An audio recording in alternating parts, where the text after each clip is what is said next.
আজকে যদি হুজুরের বউ বেপরদায় চলে, হুজুরের চাকরি রাখবেন? রাখবেন না। অথচ অনেকেরই বউ বাচ্চা বেপরদায় চলে, এটা অন্যায় না? আজকে যদি হুজুর সুদের সাথে জড়িত হয়, হুজুরকে চাকরিতে রাখবেন?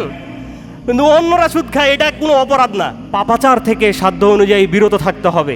আল্লাহ সুবহানাহু ওয়া তাআলা সূরা তাওবা এর 36 নম্বর আয়াতে বলছেন, ফালা তাযলিমু ফীহিন্না আনফুসাকুম। ইমাম ইবনু কাসির রাহিমাহুল্লাহ বলছেন, এটা হচ্ছে সম্মানিত মাস।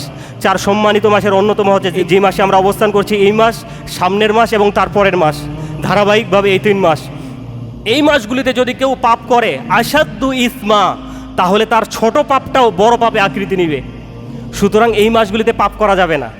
আপনি আমি পাপ সবাই জানি, সবাই চিনি যে কোন কাজগুলো গুনাহ, কোন কাজগুলো করলে অন্যায়, কিন্তু আমরা নিজের দিকে তাকাই না। যে সে সালাত পড়ে না, ও দাড়ি কাটে, ওর টাকনার নিচে কাপড়, ওর বিবি বাচ্চা বেপরদায় চলে, ও সুদের সাথে জড়িত। আরে ভাই, আমি কতটুকু ভালো? আমি নিজেকে কতটুকু শুধরাতে পেরেছি? আমি সালাতের হিফাজতকারী কিনা? আমার বিবি বাচ্চাকে পর্দার আওতায় আনতে পেরেছি কিনা? এটা হচ্ছে বড় বিষয়। আল্লাহ রাব্বুল আলামিন বলছেন, কু আনফুসাকুম ওয়া আহলিকুম নারা, নিজেকে বাঁচাও, নিজের পরিবারকে বাঁচাও জাহান্নামের আগুন থেকে।